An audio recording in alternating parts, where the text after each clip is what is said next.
Living on a golf course is the ultimate paradise, especially here in Florida, where we have an amazing amount of golf courses, but not all living situations are created equal. And this video, we're going to be covering the 7 absolute must-avoids when it comes to living on a golf course. And now I kind of know that because this is my backyard. I've lived on a golf course for the past 8 years. I'm also a real estate broker, been in town for 18 years. And so I've seen a lot of different scenarios and I've learned a lot over time. In this video, we're gonna help you avoid the common pitfalls that a lot of people make when it comes to living on a golf course. So let's jump right into it. The first one is that golf courses are great, right? But golf cart paths are not so great. So you want to avoid living on a home where there is a golf cart path that goes right behind your cage. So if there was a golf cart path right behind me, that's not very good because you have golf carts zooming by, they're looking in your lanai. Like, you don't want that situation when you live on a golf course. All right, now, when it comes to living on a golf course, we know that golf balls are a thing, and you don't want to be in a spot where you're going to get hit by a significant amount of golf balls. It sort of comes with the territory. Golf balls, you know, it may happen, but there are things you can do to avoid being that being a major problem.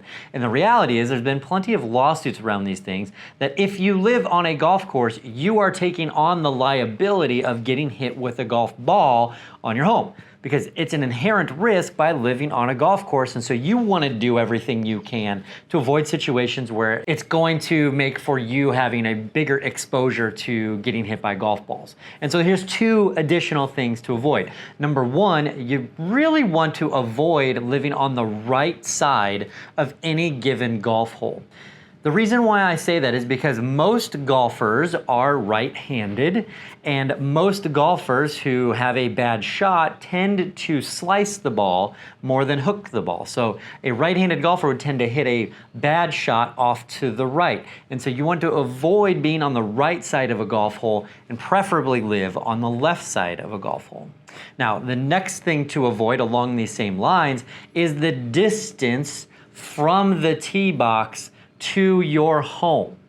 If you are looking at a home that's on a longer hole, so let's say that is a par 4 or a par 5, you want to avoid anywhere from, say, 150 to 250 yards away from the tee box, because that is the strike zone. That is where most balls that fly out of bounds tend to land, is between 150 and 250 yards. Sure, you can have a long, somebody hits a long ball more than 250 yards. Generally, it takes some distance off if it's going to be out of bounds. So I say the general rule of thumb is avoid living 150 to 250 yards from the tee boxes in your home. All right, next up, this is rather interesting. I would typically avoid living next to a tee box. So living next to a tee box does allow you to not have to get hit by golf balls. However, when people hit those bad tee shots, if you live very close to the tee box, you're gonna hear a lot of powerful language. So when somebody hits a bad, the driver is the typical club that people hit poorly most of the time, you're gonna hear an F-bomb. You're gonna hear other 4-letter words, and they typically scream those out. So that's not the best place to be, living straight on the tee box, because of that situation. All right, next up is an avoid if you're not an early riser. So I would avoid living on a green, especially on the early holes of the golf course. So 1, 2, 3, 4, 5, 6. If you don't like getting woken up early, because mowers go out and generally speaking, they start at hole number 1 and they make their way through the rest of the course so they can beat out the early golfers. So they'll start on hole number 1 mowing that green. And so if you're on hole number 1, you can expect those mowers to be out 6, 7 a.m. so they can get ahead of the first golfers that go out. This is not as much of a problem if you're on holes 7 through 18 because the mowers, it takes them time to do their job. But if you're not an early riser, avoid living on the early holes on a green. Okay, and in a perfect situation, let's say that you live on the hole, if you could find a way to have trees that are in the line of the golf ball path, that is a great scenario. Now, they say in golf, or they say in the world, that trees are made of 90% air. And I don't know about you, since you're probably a golfer if you're watching this video, but what ends up happening is that 90% of the time that you hit towards the trees, the golf ball hits the tree. It does not go through the tree 90% of the time. And so if you can have trees in the line, that's usually a good thing that will help protect your home, protect your asset from those errant golf balls. All right, this next one is an interesting one. I would, we've talked about where you should live on specific holes and in the golf course itself, but let's talk a little bit bigger picture here and talk about the actual golf course community.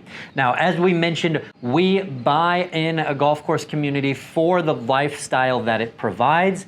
And one of the things that is very helpful from a lifestyle perspective is to be able to have your own golf cart. There is rarely anything better than being a golfer, having your clubs already on your golf cart. You can pull it out of your garage, drive up to the club, go to the range, start number one without having to deal with lugging the golf clubs around. Many golf courses, especially here in Florida, allow for you to have your private cart. They have a scenario where there's called a trail fee, where you do need to pay them a yearly fee. Generally, that's anywhere from $1,500 to $2,500 per year to be able to use your own golf cart on the course. And that convenience is amazingly worth it because it just makes golfing that much easier, that much less of a hassle. You don't have to store your clubs in the garage. The courses who do not allow for the personal carts, they will store the clubs for you and have them on the cart. But I'm telling you, it's just so much easier to have your own cart to be able to go out whenever you want. It makes life a lot easier from that perspective. Now, what tips did I miss? Please make sure to tell me. As always, thank you so much for watching the video. Golf courses are amazing. I love living on a golf course. I love being a golf member, and I hope that you can have that same lifestyle for yourself. If you'd like to explore what that could look like, me and my team would enjoy the opportunity to be able to show you around, show you what's here in Southwest Florida. And as always, if you can like the video and subscribe to the channel, that would be much appreciated. Have a blessed day.